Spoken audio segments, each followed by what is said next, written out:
All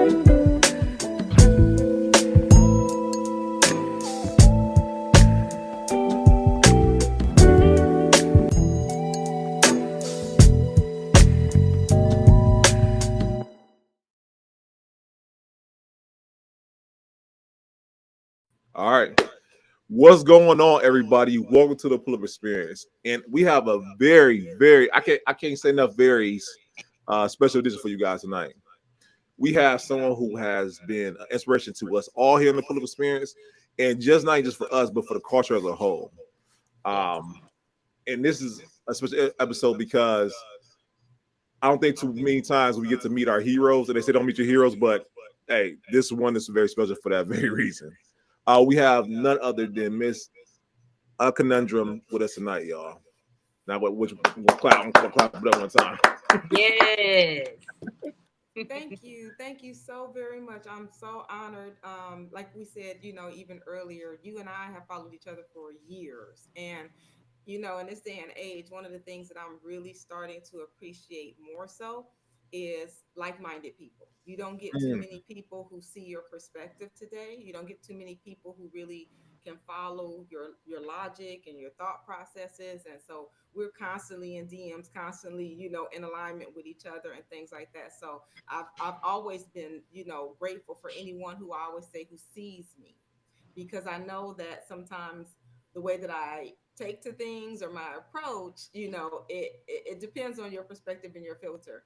And so when I say you see me, meaning you really see my intention, you really see my efforts, you mhm. really see the purpose of what I'm doing. So I want to tell you, thank you for years of always doing that and acknowledging me as well.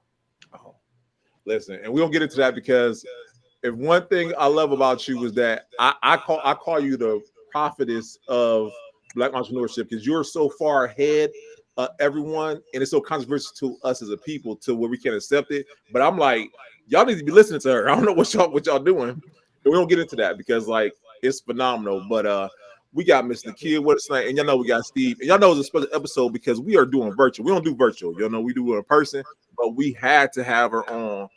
And Absolutely. absolutely. And then like y'all know I'm a little nervous. I don't usually get nervous for guests or whatnot, but like I said, we got phenomenal guests with us tonight. But so here the Pull Spirit, like to start from the beginning. Let's start before everyone knew you as a conundrum. Where did your journey start? Where did your entrepreneur journey begin for you? So I think I'm probably like a lot of people where we've always had these creative ideas, or I think a lot of people have had those moments where they thought of something and they see it on TV or something like, I thought about that, 2, 3 years ago. So I never did it or whatever. So I always had that portion of me. But, for the longest, I didn't really have I want to say, the confidence to really take to business in a structured fashion. I've Mm, shared my journey with most people. I left high school at 16, right? And I had my son.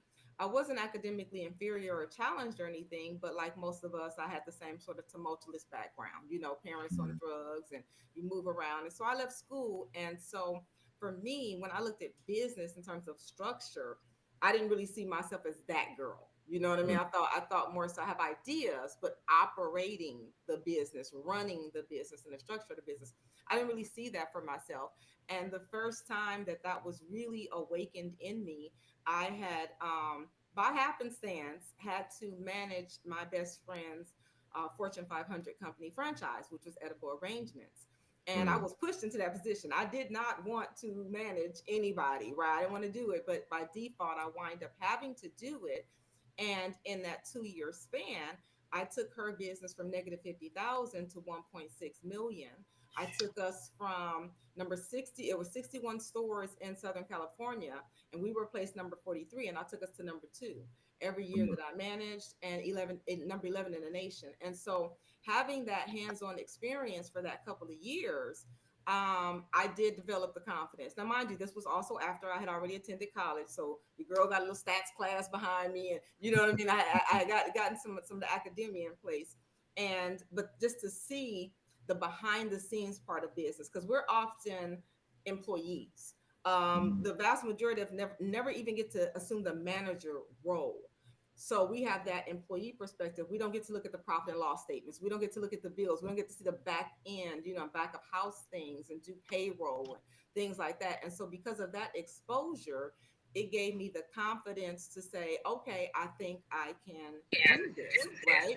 And so I ended up, had an idea that I had been sitting on for some years called Fits by Design. And as a concept, it was going to be a place where you could come in, meet with a fashion designer who was accredited, trained, and then have whatever you want made.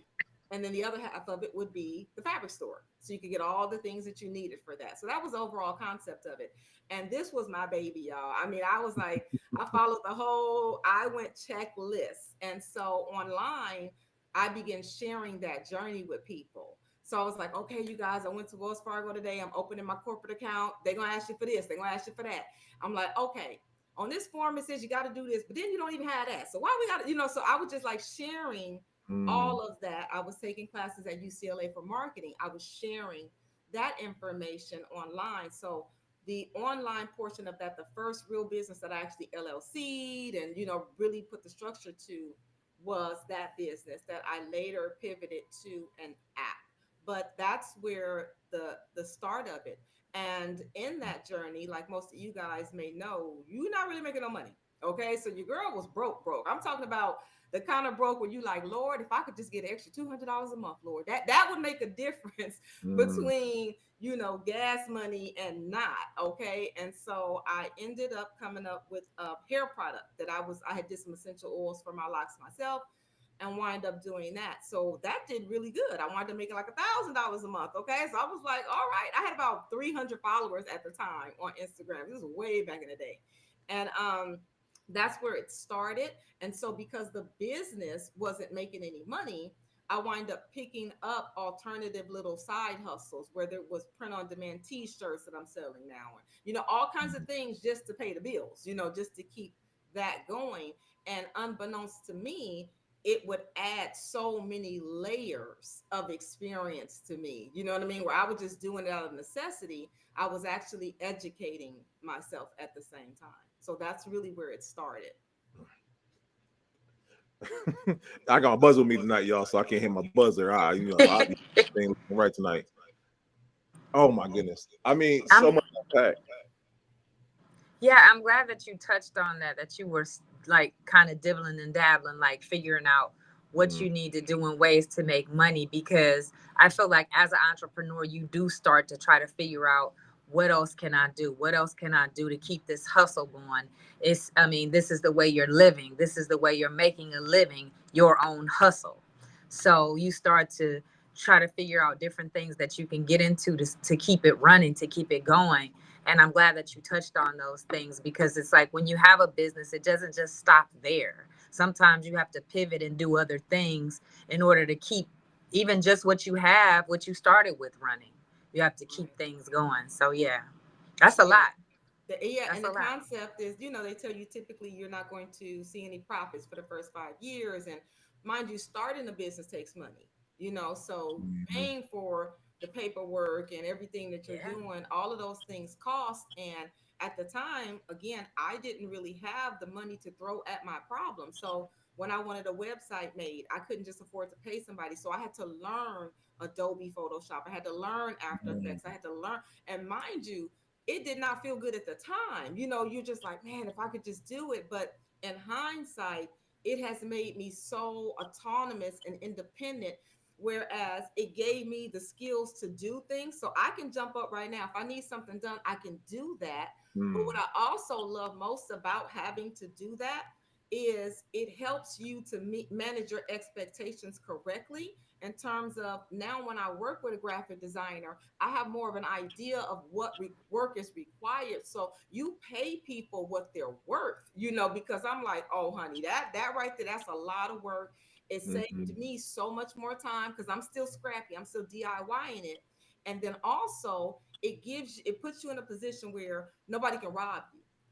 I've had mm, people where they try to overquote me for something. I'm like, oh no, girl, that's a banner. I know what that takes. I know what amount of time that takes.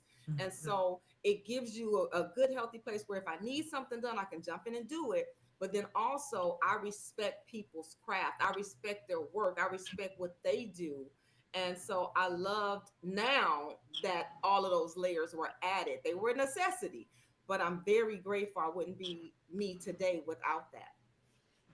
That's good. And that was a heck of a accomplishment to get in with your friend and you guys partner up and for you to take it from number two from I don't remember the first number, but to Yeah, number so two, 60 yeah, 64 to number two.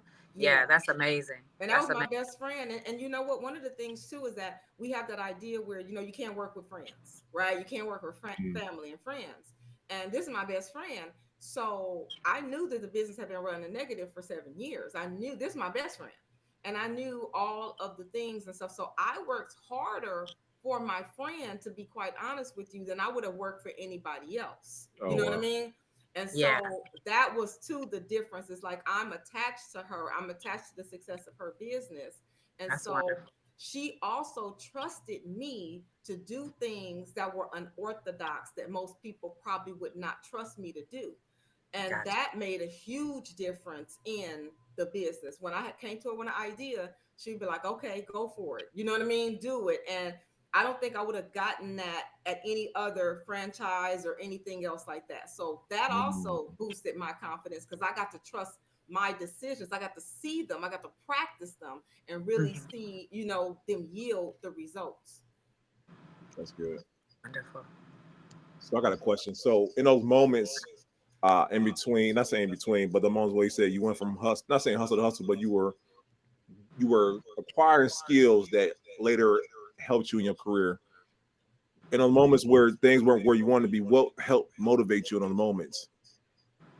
Um, Typically, I don't need motivation. Mm. I'm self Bam, driven. bam, bam. I Right. don't need you're right, right. One, if we just talking about keep it at a buck, shit, lights on is motivation. Yes, ma'am. That'll Yes, That's ma'am. motivate you. Yes, Yeah. ma'am. Putting your water in your mama name will Yes, motivate you. ma'am. yeah, Oh yeah. yeah, and I've been there. Right? So that right there is motivation. I mean, because that's what you're working for at that point in your life. It's the bare necessities. It's listen, let me tell you something. Use tires, baby. Talk to your Mm. girl. You know what I mean?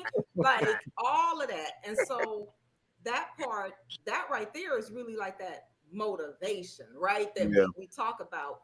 Then in terms of what keeps you going in terms of the vision, when you really see it and you're kind of like, okay, I see this, I see it working, and you start getting little small pieces of confirmation. Definitely, like when you run the idea across somebody and they get it as excited about it Mm. as you, right? They're like, oh, yo, this is crazy. Like this is wow. This will really work. So when you start getting your small victories too, those are the things that I would say keep you excited, right? Because the motivation was there to complete the task, but to actually keep you excited in it. So yeah, that was really, to be honest, just keeping it a buck. I don't have all the little foo-foo, mean motivation quotes. Them damn lights and the gas Yeah. motivation. For sure. For sure. Mhm, No, that's real. That's real. I love how that's one of the things I love about you that you keep it a buck. You really do. mhm. Hands down. And I want to talk also I'll ask you that about it later because you were around the I like to call it the black entrepreneur renaissance during COVID where everyone lifestyle marketing was at its fullest and whatnot. And you were one of the ones like F that. Don't keep it real with your heart, right? Right, And we'll right. talk about that because, like, and once again, that's one of the things that made me gravitate towards you because, like, you seeing the guys in the lab and you talking about, oh, you should do this and whatnot if you want to achieve this, which is cool for some people. But I'm like, tell me the real about it all. And I love the fact that you keep it 100. Right, But right. I'll get back to that part. Yes, good. Amazon, Sheen, okay, Sheen, about $2, right? Yes. Two Right. dollars Right. right here. Yes, all of the Sheen dinglings. Yes, okay. Makes sense. It makes See, sense. and so for me, I've always been that girl. Like I love fashion, but I'm talking about that girl. Like I will go to the swap meet. I'll go to wherever and Mm. and put something together. I'm always transparent with people because I understand aspiration, But sometimes if you set your sights too far, it becomes intimidation, right? Mm. A lot of people who pretend to try to make you inspired, they're really just flexing. Let's just keep it a buck. Let's Ooh. just call it what it is. It's really just let me stun on you. Let me, I got it. I got it. They're trying to do this little fake confirmation just to prove to Mm. you, like, oh, I got it. So, rock with me because I can help you get it, so forth and so on. Well, at the end of the day, I'm from the hood. So you doing all of that, I know ebbs and flows. And I know Mhm. that when the money is nice, everybody is clapping.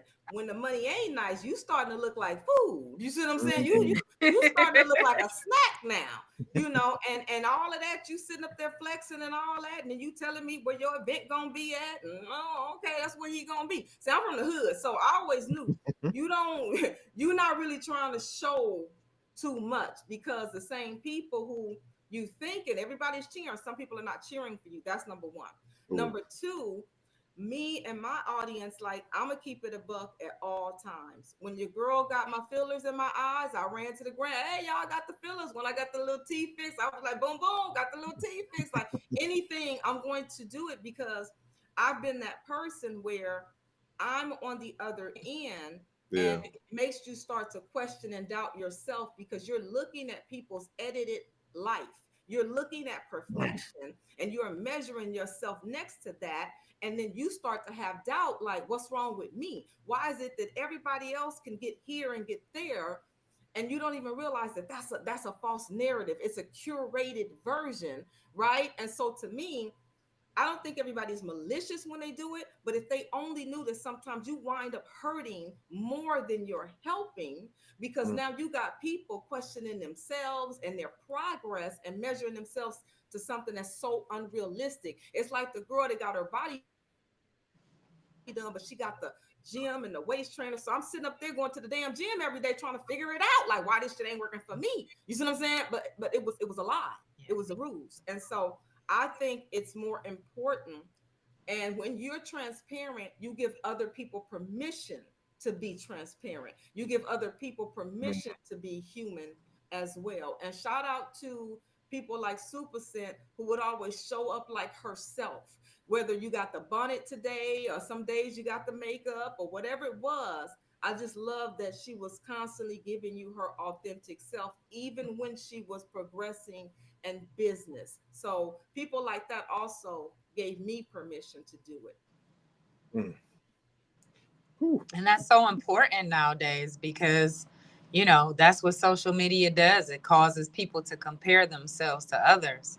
And so, people gravitate to me more towards somebody that they can relate to. Yeah. And people don't realize that that's what makes you people you more attractive to people. People want to hear what you have to say when they can say, hey, she not putting on the front or he not putting on the front, and they letting it all hang out. And it's nothing wrong with that. Like, we all Right. go through things, and I think that people need to see more of people just being real, and that's why we love your page so much. Thank you. And for that, what you just said too, representation, we say this all the time. Representation matters.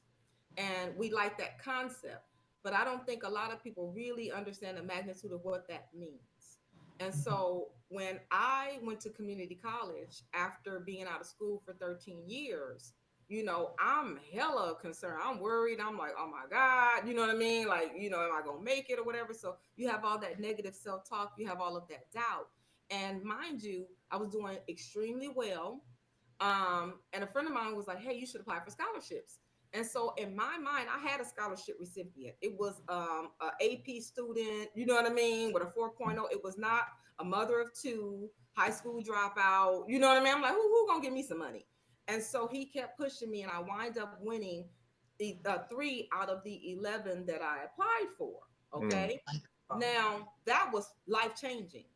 And when I won, I was just like, oh my God, now they should have never gave you good sis money because, baby, it was up after that. When I tell you I was a scholarship queen, okay, they should, baby, after that, it was like, oh, it's up. But I remember working with Susan Avery and Paula Farish at the scholarship department. And they were like, "Can you send a letter and say thank you?" I'm like, "Oh yes, up. Me and you, we friends. We go together real bad. Okay, all of us, we go together." And so they told me one day, like, we're having a hard time getting people, especially Black people, to apply for scholarships. And I knew why, because I knew what it was stopping me from applying. And so I Mm. told him, I said, forgive me, you guys are two well-intentioned white women from middle America, baby. Ain't nobody trying to hear you telling them they can get the scholarship. I said, when is the next workshop? So I came with my two kids, and I'm watching Miss Little Susan Avery up there, and you guys can get a scholarship for being left-handed, and you can get one just for the zip code. Girl, they sit up there like, so she said, "Well, I want you guys to meet a recent recipient of 3 of our scholarships, Miss Alquincia." And she introduces me. I come up there with my 2 little kids. Why was they instantly like, "Oh, hell no, where the paperwork? They giving niggas money. Oh, hey, where the form at? Where the form at?" Soon as I got up there with my 4-syllable name and my 2 kids, they was like, "Oh, they giving people money." And she said, They "What?" really She giving it to said, him, "She huh? said, well, she said, girl, I've never had this many applications." I said, "Yeah, because I knew they needed to see themselves." Mm. See, Mm-hmm. that's that Mm-hmm. representation matters. Mm-hmm. When they Mm-hmm. saw me, they saw themselves. They said, and then they went to, I get up there and get my little speech. You guys, I was a high school dropout. Now they're like, "Oh, they better give me some damn money. If they gave us some," I'm like, "What you saying about me?" Because they could 5 minutes ago, your ass said you could qualify. Now, because I got the money, you better get some money. That's how people do. You know Right. what I'm saying? And That's so that's them. that's the part where, that's why I learned to stay where I can communicate with myself. If I go too far outside, my Mm. girl don't see me. My girl see, ooh, she way far from me. I couldn't be that. I got to stay with my girl, me, the me can Yeah. see me. You see what I'm saying? Ooh, Mm-hmm. that's Mm-hmm. so good. I love it. No, listen, and one of the things no, I know, I know for a fact you are able to create community, and I don't think enough entrepreneurs understand the quality and the importance of that. Can you elaborate how you're able to create community around just being authentically yourself? Well, for me, I think what I did differently and I do differently is I post and I post up. So a lot of people, they post and they walk away. I Post, post post and up. run to the comment section. Okay. I'm like, Oh listen, yeah. it's up. What's up? So, so Ready to fight. I'm ready, Because I right? know you I be posted fighting. this shit. I'm like, oh, it's up. It's gonna be on. I Yes. got the thumbs out. And so Yes. what happens is a lot of people get this superstar stageness to themselves, right? Oh, Mm. I post. I didn't really talk to the audience. You know what I mean? And for me, I'm like, oh hell no, this is why I be getting it in. You know what I'm saying? That's what we spend all day. So for me, people are talking to me constantly. It's not just a person feeding you a one-way channel of information. This person is responsive. Not only that, you know, a lot of the times when we really kind of like gravitated to Instagram and you start getting people sharing information, you got a lot of repost warriors. Okay. Mm. So you got people that will repost some stats or facts and all of this information that they didn't know shit about. They just reposting it. I'm Mhm. like a rapper, boo. I'm good written and I'm good with the lives. You see what I'm saying? So, one, I'm only going to post what the hell I know about anyway. And I'm the Right. quickest and the fastest person to tell you, baby, I don't know nothing about that. That I don't, that's above Mm. me. I will post and say, "Hey, where are my stock people? Can y'all come help us understand this? Because Mm. I don't know about it. But what I know, I know." So so now what's up? You see what I'm saying in the comment section? So I was really using social media for the social part. A lot of people focus on the media.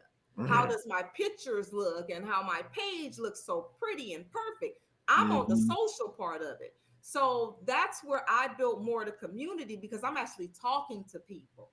I mean, and that translates in business. Like, really, my strongest suit is customer service. That's really, really what I do very well. So even Mm. on my page, a person will come to my business page and I have a chat bot set up, but that chat bot is connected to my phone. And so I get a text message. So they're like, "Hey, well, I was trying to check on this order or whatever, whatever." I could pull it up. I'm like, "Hey, boo, what's up? What you doing?" What? It's a chat bot? No. Yes. Girl, that ain't you in the chat bot. Yes, it is. It is me in the chat bot. You know what I'm saying? Like, what's going on with you? You know, and then I'm reviewing their order and I'm like, okay, you asking me about something you downloaded 2 years ago, girl. What's up? You ready to do it? Or Mm. what's up? Time's getting bad? What's going on? Well, yeah, everybody's buying all them courses in 2020, 2022. Mhm. Maybe 2024, 25. They like, shit, what the hell did I buy? Because I need to make some money. Okay. Oh, I already know what's going on with you. So then they get shocked because I'm like, okay, so you ready to do this? You know how to set it up and everything? Well, kind of, sort of. You got 15 minutes? Yeah, give me your number. What? And I call. Like that. So people are always Mm. shocked because they're like, I cannot believe you call, you text, you be on the phone. Yes. You know what I mean? Like, so for me, I've never seen myself in that sort of superstar status like that. Like when I Mm. go to an event and I walk up to people and I'm introducing myself, they're like, girl, I know you. I'm like, oh shit, you do? Okay, hey, it's like, so I don't walk in like everybody knows me and you know what I'm saying? All of that. No. So that's, I think, where the community part comes in. Yeah. Because to be in a community, you must commune, right? You got to be with the people. Mm. You can't just be the leader that's untouchable and nobody can talk to when you the whiz behind the damn curtain just pulling the strings on every damn thing, in my opinion, you know. I'm mad I got my buzzer with me, Nakia.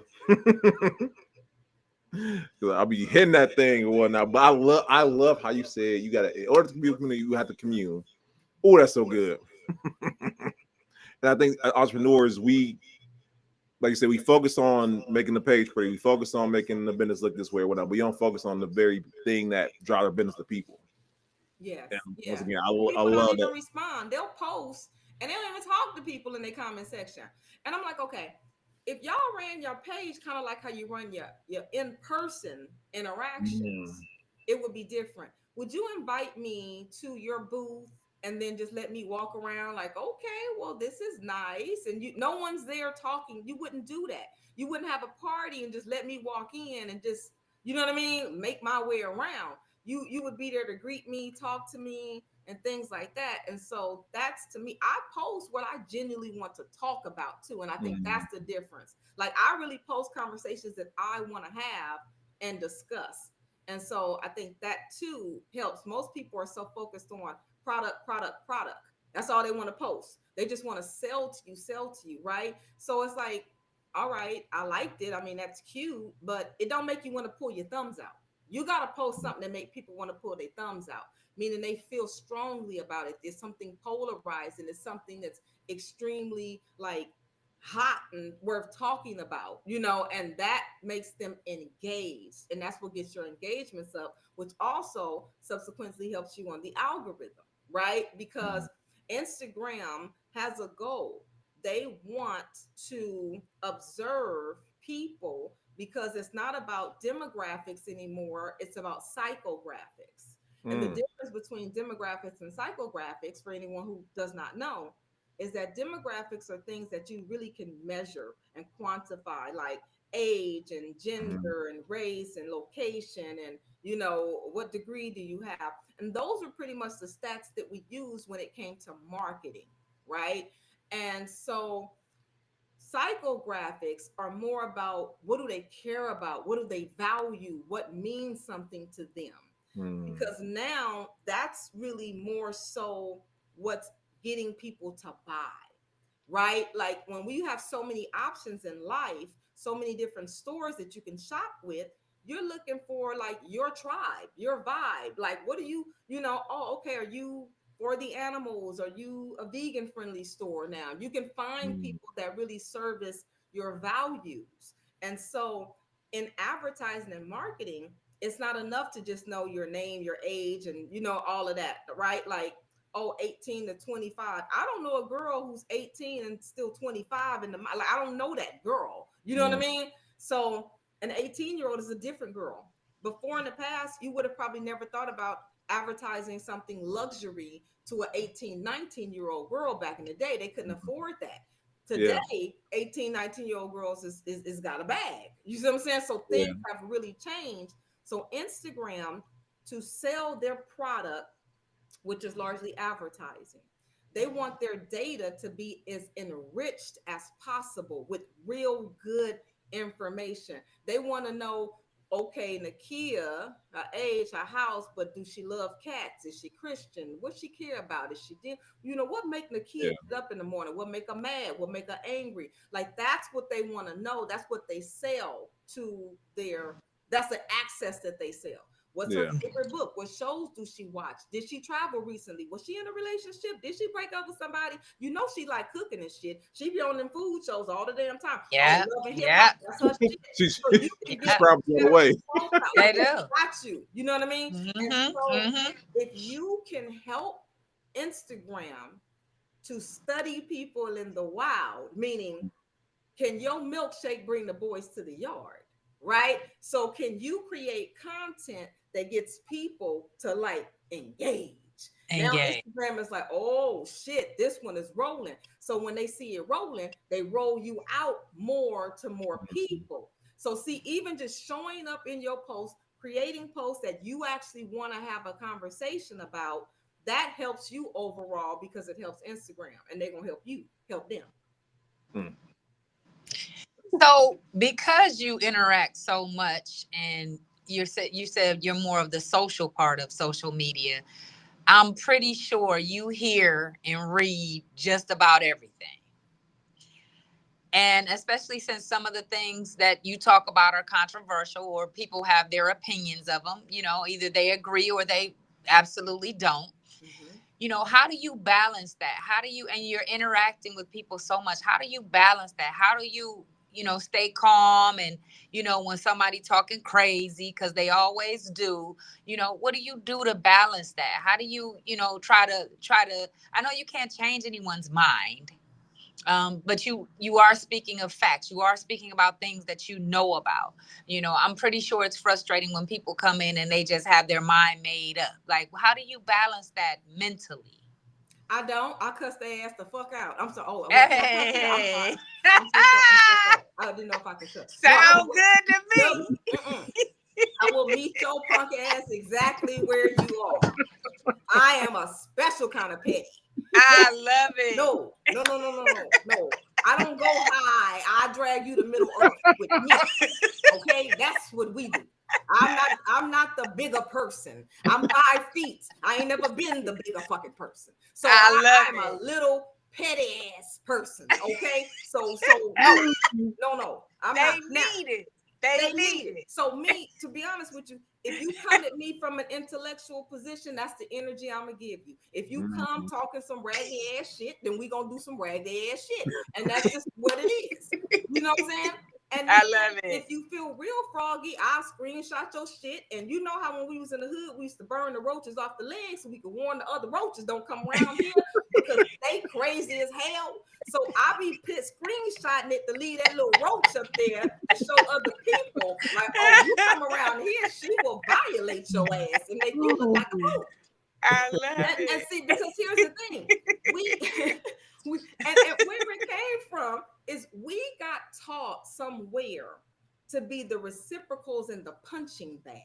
Mm. We got taught that meant that we were some sort of way more humane and we were more dignified and that was a show of class. No, you ever listen to the UK people cut your ass? They cut you real good. It just sounds prim and proper, but they cut the shit out your ass. You ever paid attention to that? You be saying they really will insult the hell out of you in the most cheerio ass way, right? And so for me, She when said you it sound proper. it do, and when you allow people to just constantly plummet and plummet and plummet you, and you're just like, I'm not gonna. No, you are internalizing that shit. Mm. Me, I'm a Goku that shit. You see what I'm saying? Like, no, you don't get to come here and push all your negative shit. Now, I will say, over time, I became sensitive to this fact that when I give people information here lately, because before it was a little easier when I was just giving you business tips and business suggestions. But then when Mm. COVID came and New World Order started, and I started giving people a reality that was coming that they weren't prepared for. We got to talk about that too.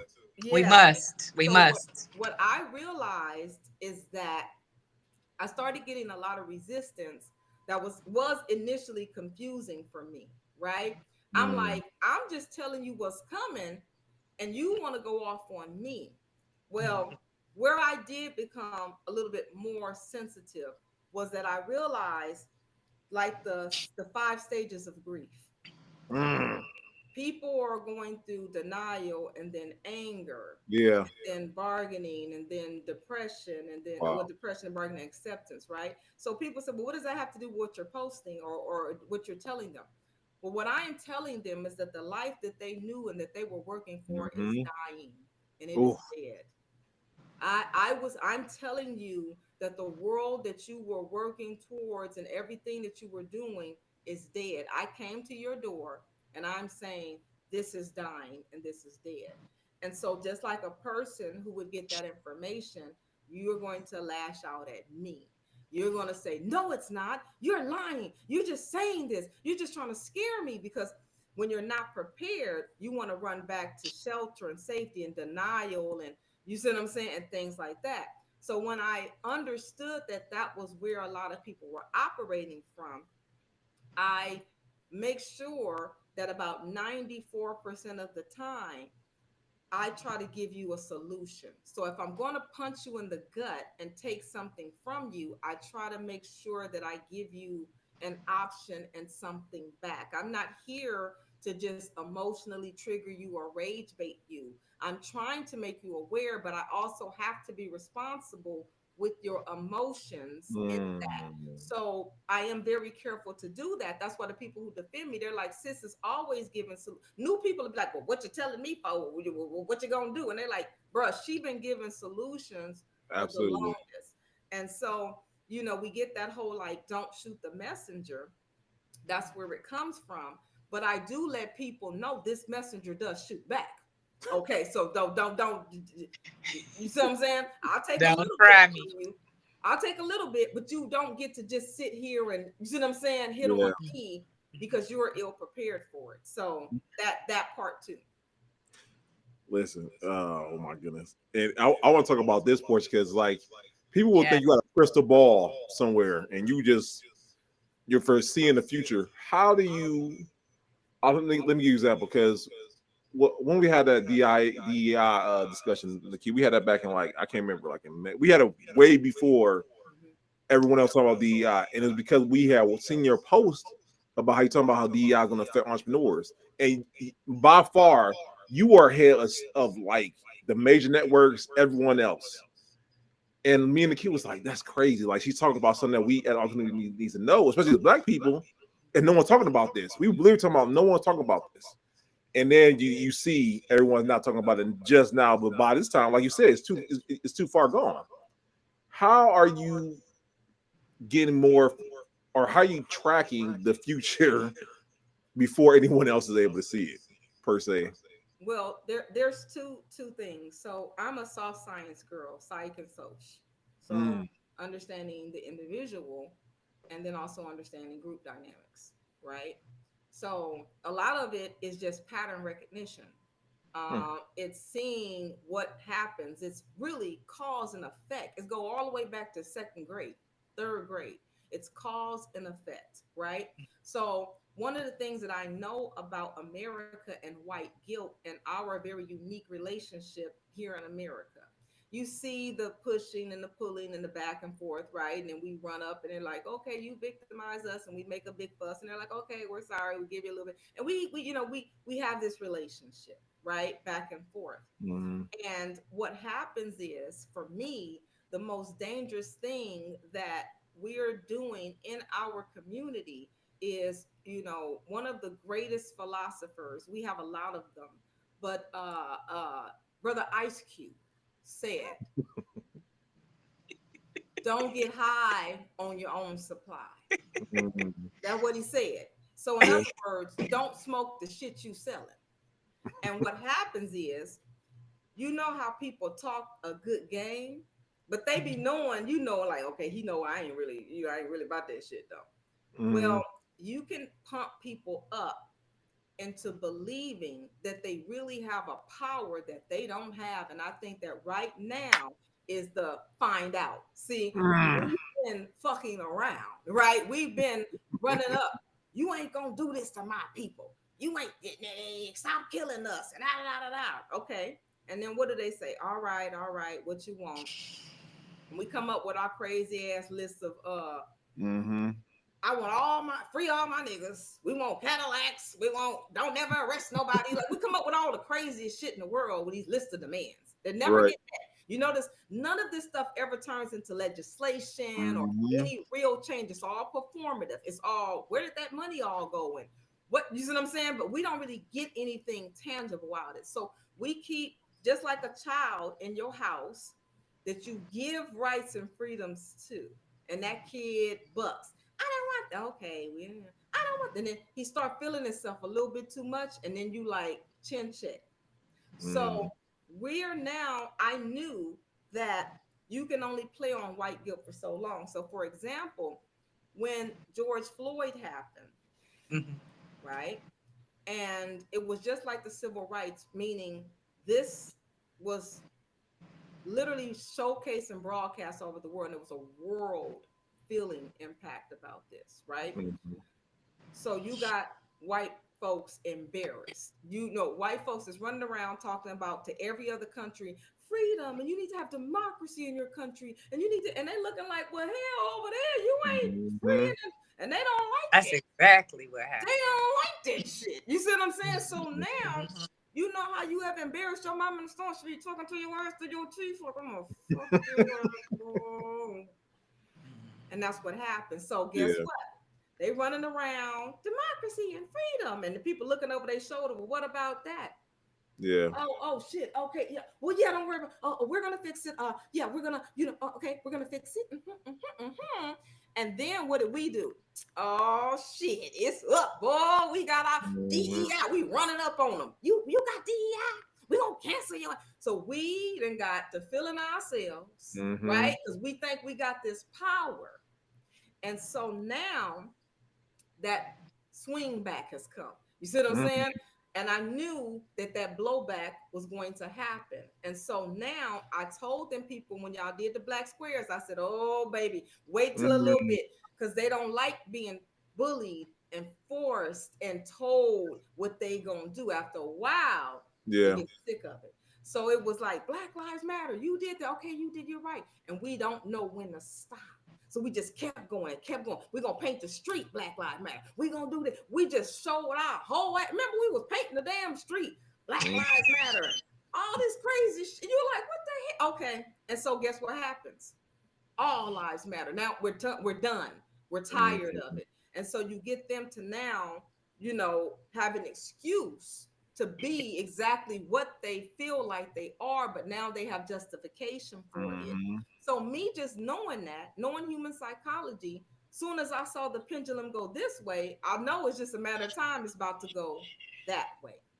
And so that's why I was telling people like we don't have it. And when you think about it, basically what happened this time around, we've been running up. You ain't gonna do this. You better stop killing my people. You gonna stop doing this. And this time he said, make me. This time he said, make me. Right. We said, wait a minute. Whoa. He said, make him. What? He said, I'm not gonna do it. And what you gonna do about it? What's he gonna do And what about it? you gonna do about it? I'm gonna Ooh. take DEI out your school, out your building, I'm taking all your shit, taking your food stamp. What you gonna do about it? Mm. What you gonna do about it? So this is where we at now. Now we sitting there like, oh shit, and so now I love it.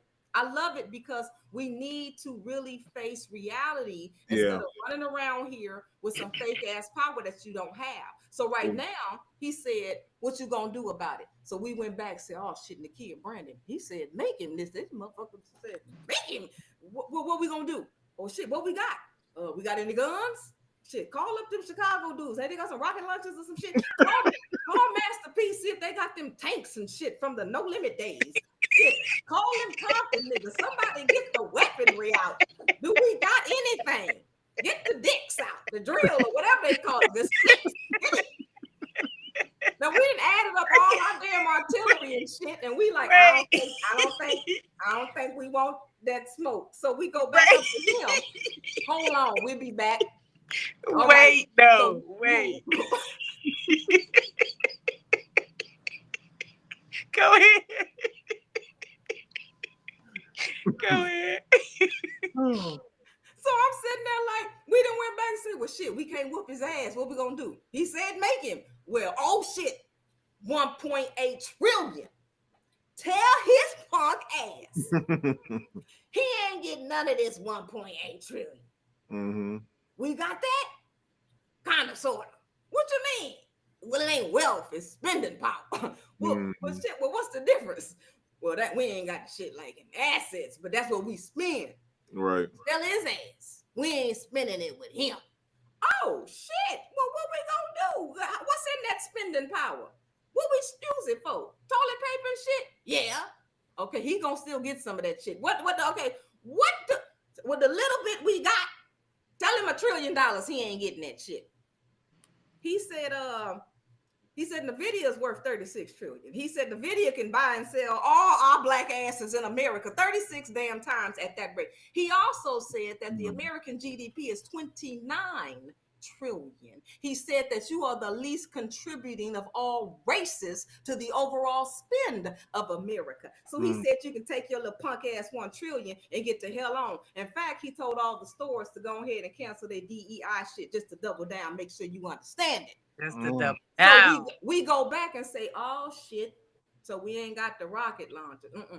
Wait, well, what about the money? You ain't got that shit. So what we gonna do? I know we got labor. That's what they brought us over here for. Tell his ass, we ain't working, boss. He said to tell you, he don't give a damn about your cheap ass labor. In fact, he just sent all them fucking migrants out the country. That's how much he don't give a damn about your cheap ass labor, because he got some AI and some robots and some other shit coming along. So what we got? We really don't have no leverage. Yeah. See, but our people, they don't like that talk.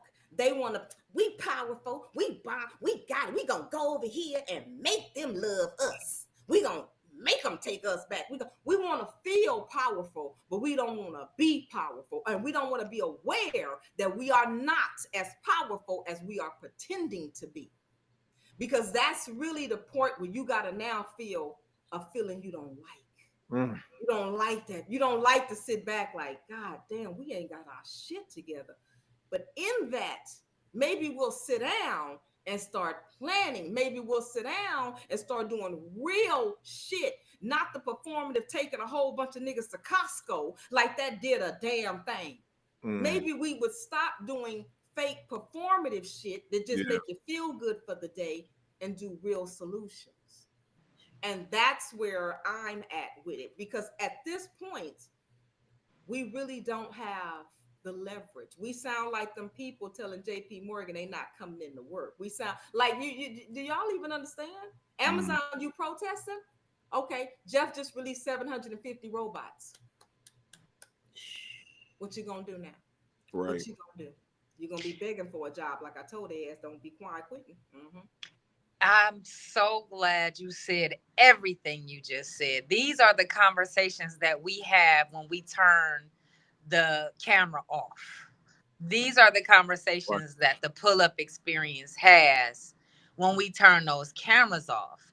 And this is the argument that I have with my significant other. I feel like a lot of people feel like, you know, when we do try, they tear it down, and they want to bring up everything from Tulsa to welfare to crack to, and I understand that. I'm not arguing against that. But what I am saying was, did it mean we stopped?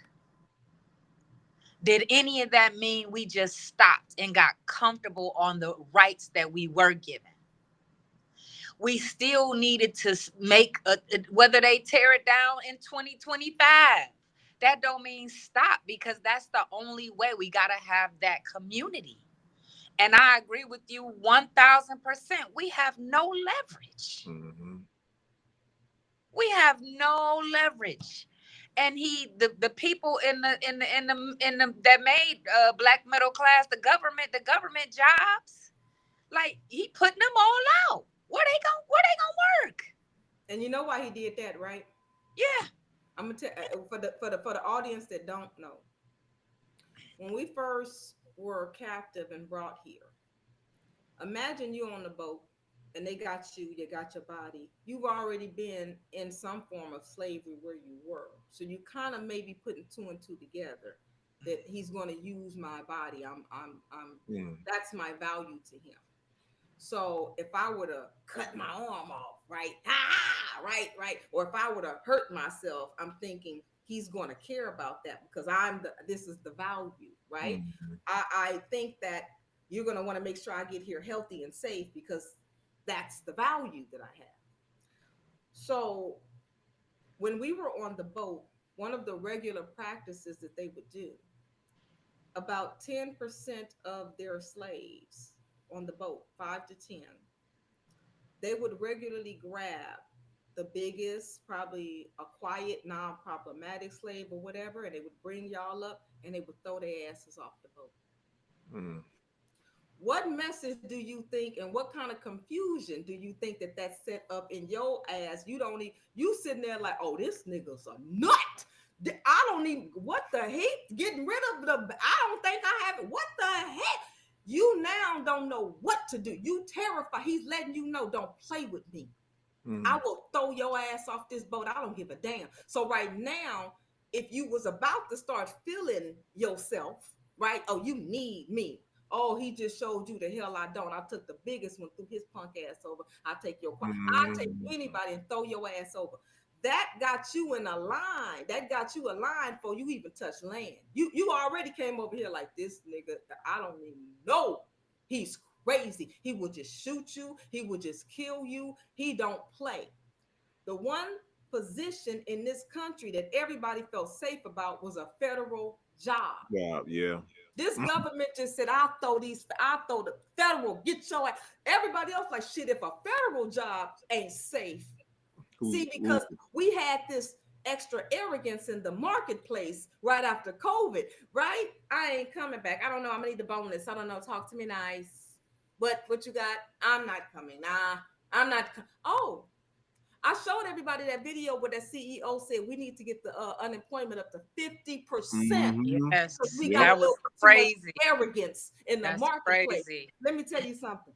That'll straighten your ass out real fast. Whatever you was feeling, whatever inflated sense of self-worth you thought you had, 11 months of unemployment will square that shit right out of you. And I'm looking Mm. at people with 22 months, 18 months, begging. I'm in my car. I'm homeless.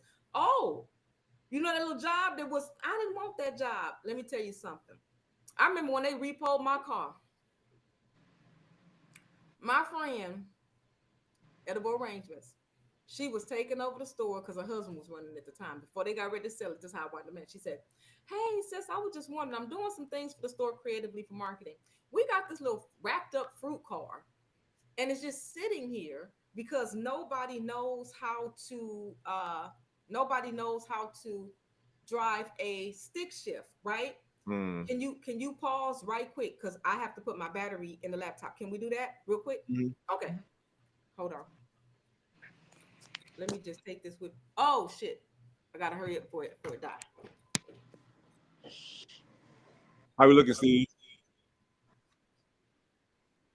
Long day, I need a break to just take care of me. And I love how Febrez's Soothe and Restore sets the mood perfectly with relaxing notes of warm whipped sugar and shea butter.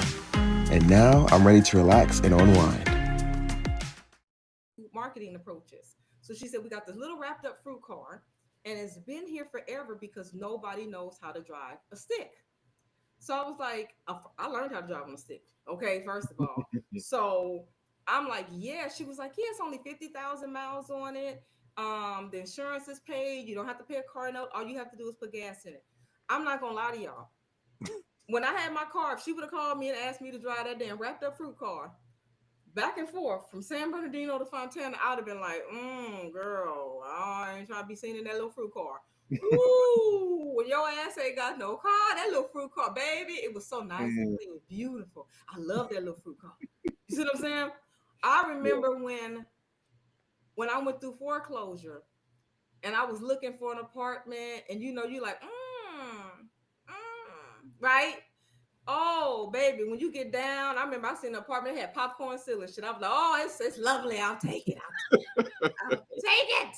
Okay. And so sometimes we can, all of us, so people get mad when I tell them, like, you don't have the value of the work. You don't have, well, everyone is valuable. Everyone is, no, no, no, no. See, that's that shit your mama told you. All of y'all ain't special. All y'all is not, no, you're not as valuable as this. We're all human. We're the same. No, no, we're not. No, the hell we not.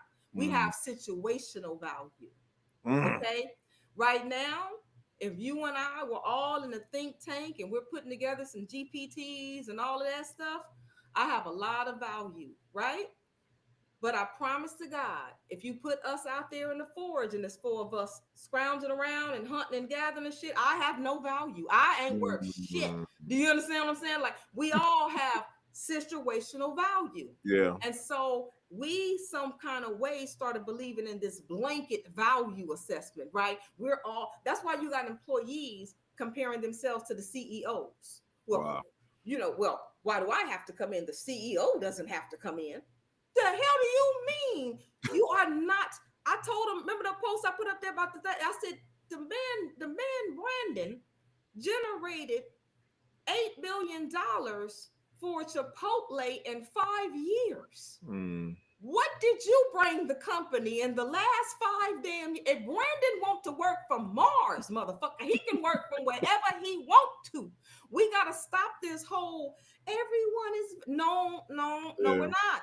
And so because of this notion and this narrative, or we're worth all of this, we've gotten that, and it's going too far. You want $35 to flip a burger. You get what I'm saying? Like, we have a really lot. And what are you comparing yourself to? Do you know what Yeah. teachers make?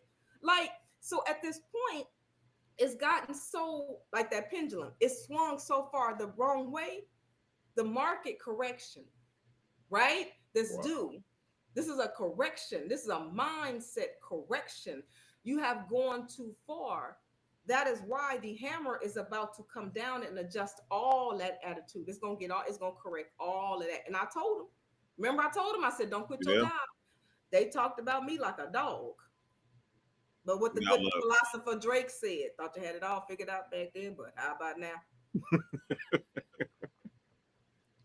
No, and I promise you, if anyone who follows me, they already know I am posting the stories, and I feel like you said, it's so much stuff that's out here online, and I'm like, why is this not being said across all platforms for everyone to see?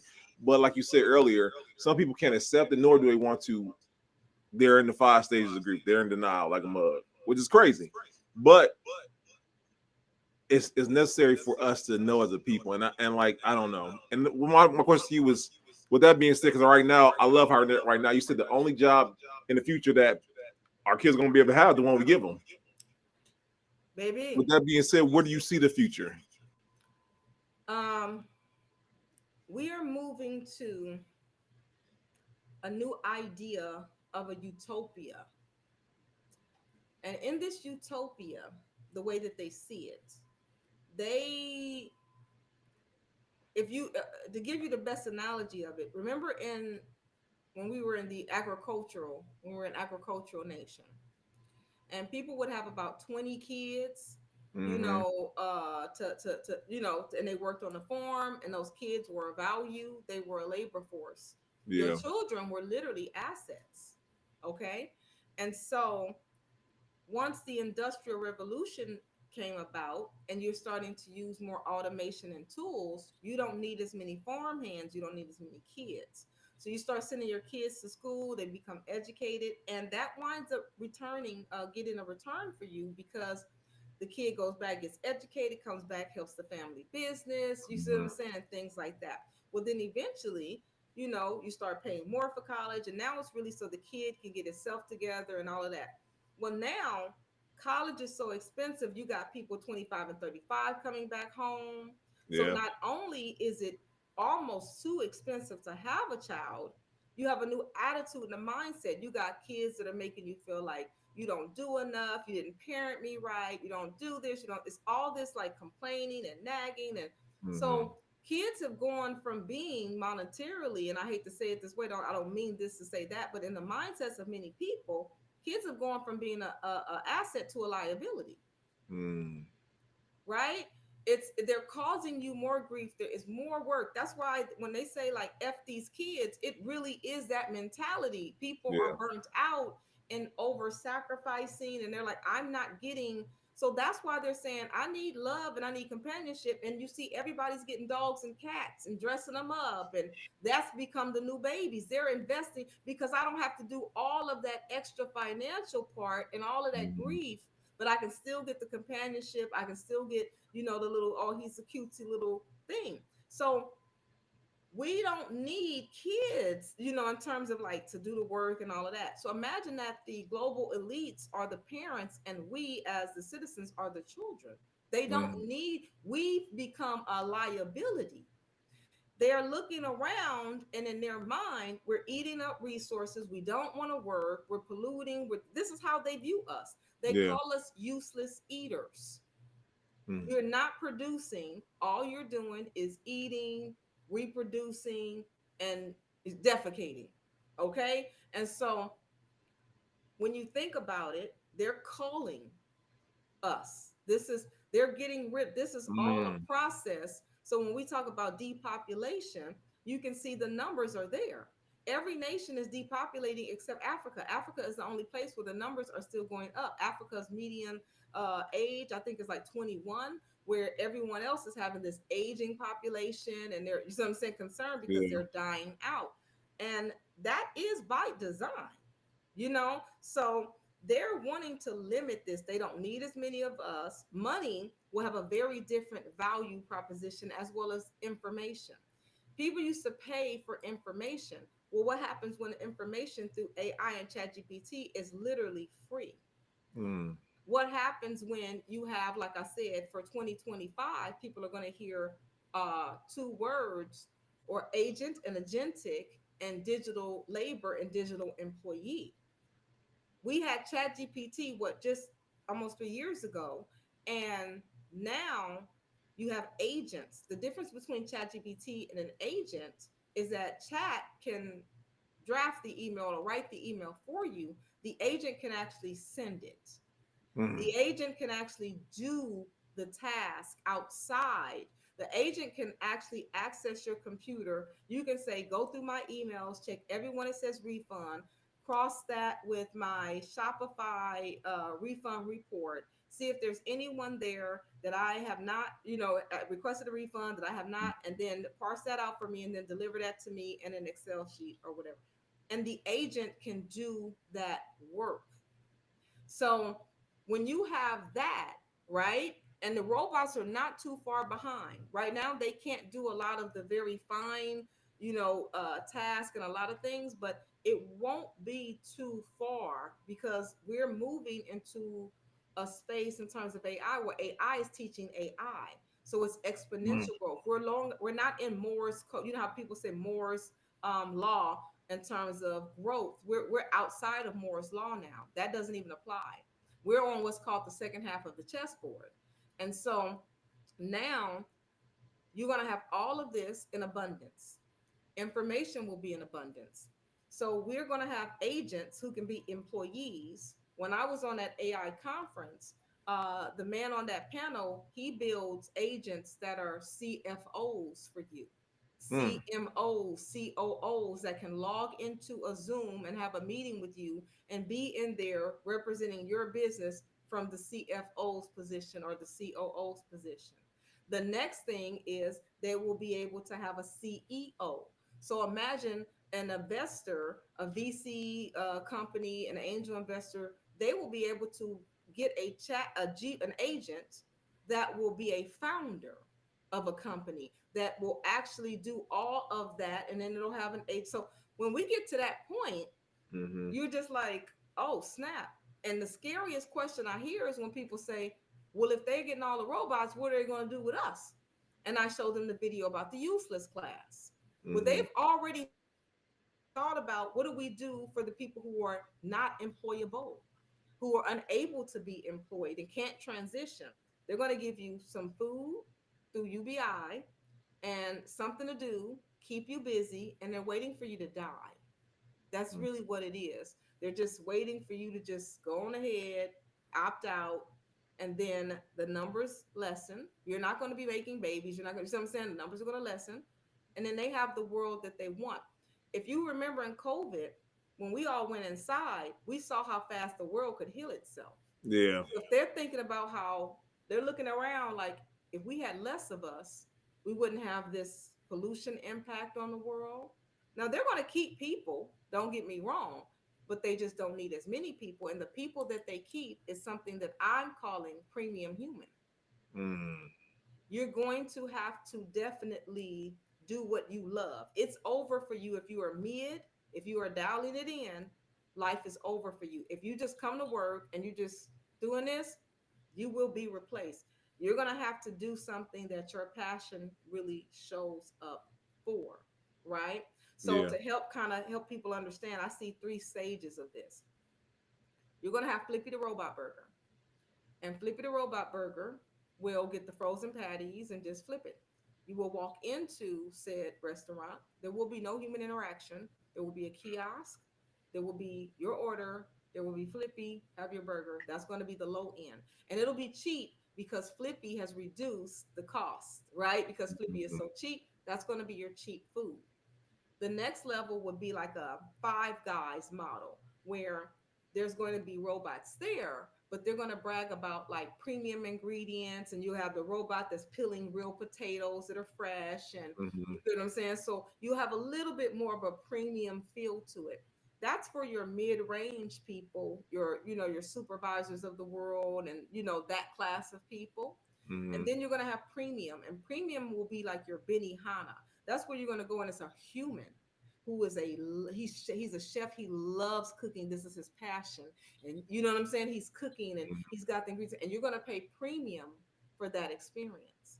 When everything is made by robots, when something like this is just made by a robot, this Mhm. has no value anymore. But when you get a vase and you have an artist who is showing their work, they actually made it and they're showing you the sped up video where they actually clayed this out and did it Yeah. by hand, and then you will pay premium. The things that are made by humans in the future will be premium Mm. in a world where everything is factory robot made. Wow. Hmm.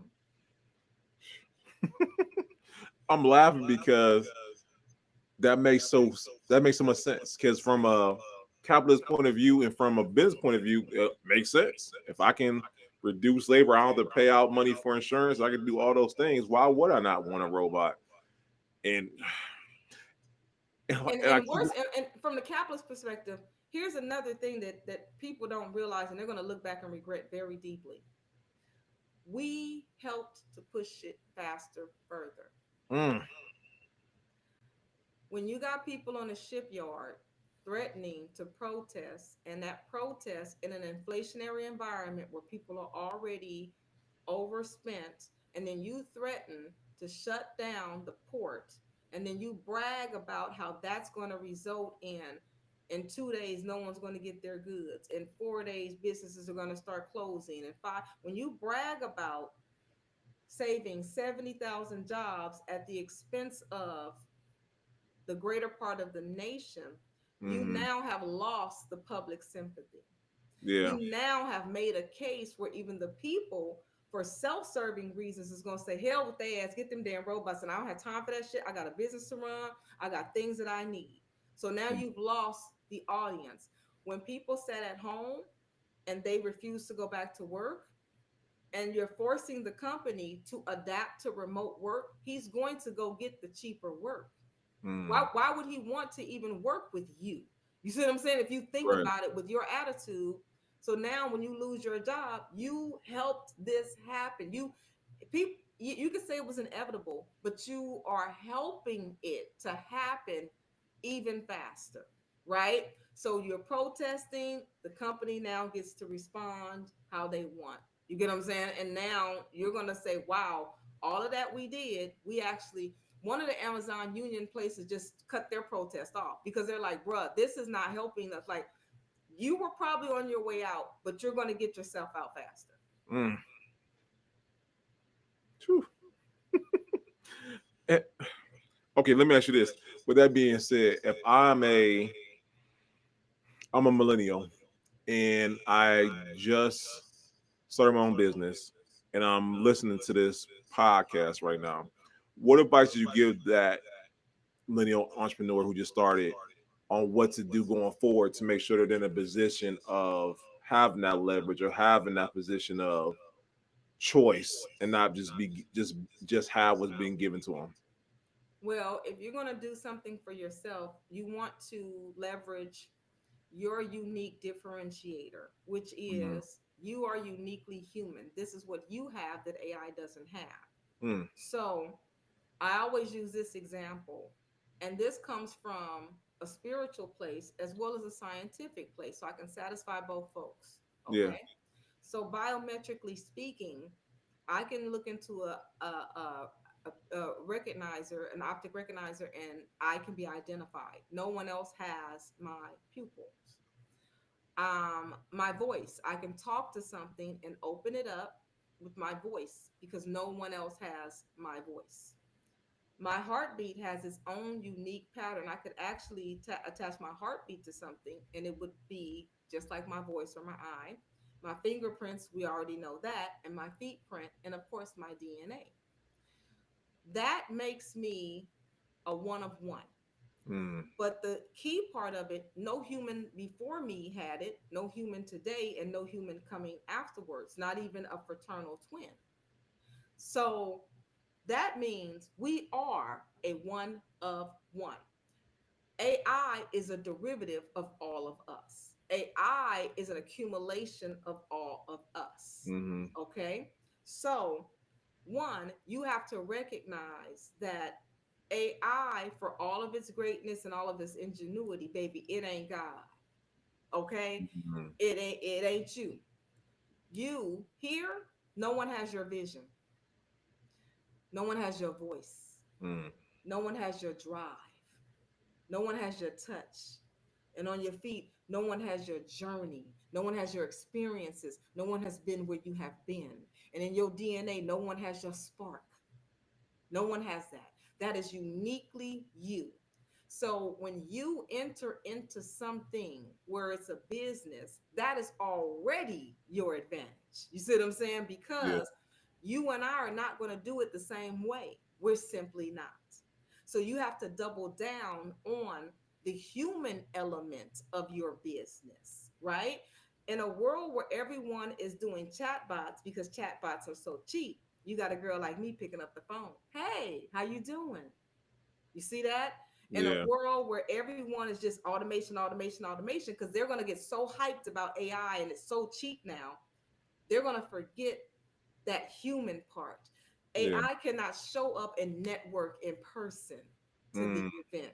AI cannot get out there and actually do the soft science. Everybody ran the STEM, and now everybody's talking about philosophy and nursing and cooking and creative and art because that's where we reign supreme.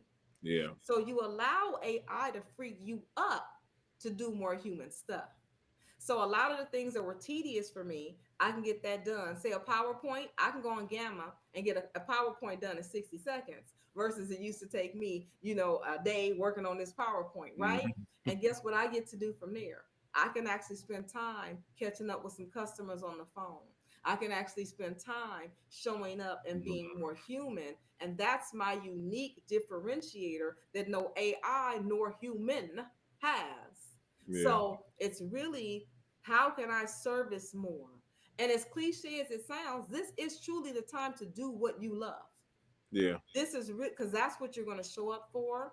That's what you're going to build that content around. That's what you're going to talk about. That's what you're going to build your community around. That's what you have to do. So look into your business and say, this is it. What can I input in AI to free me up? And then where can I expand on providing that human experience now? Ooh. Listen, and see, the one great thing about these interviews is that I am talking to you, but I'm processing everything you're telling me, and I'm pouring them into me because like that was so powerful right there. And I think that we as entrepreneurs, we heard about these techniques or these ways we can advance in our business. We're like, oh, AI this, AI that. But you perfectly illustrated what the point of AI is to get that human component even down even further. So I love how you said that. Thank you for that. Thank you. Hmm. So let me ask you this, with that being said, and I mean, I love your journey because you said you started with the helping the edible arrangements and then taking that and selling that. And then you, like you say, took that skill set and you made it to your own business. Let's talk about your transition from that to now being not saying an influencer, but influencer educator, and the importance of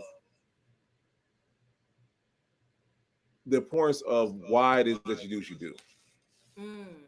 Well, at the end of the day, every business owner and really entrepreneur does one thing. There's really one thing that you kind of get fixated on, and that's solving a problem. Mm, And most of us start a business because we're typically solving a problem that we had.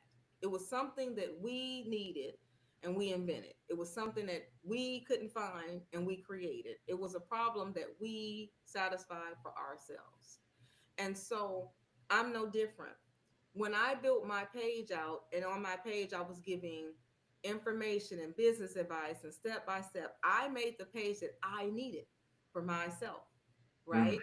And so, in doing that, where there was a hair product that I needed for myself, or everything was kind of like the thing that I needed, but what winds up happening is so many other people actually need that solution too, yeah, right? And so, when you're doing that, you're really coming from your patient zero.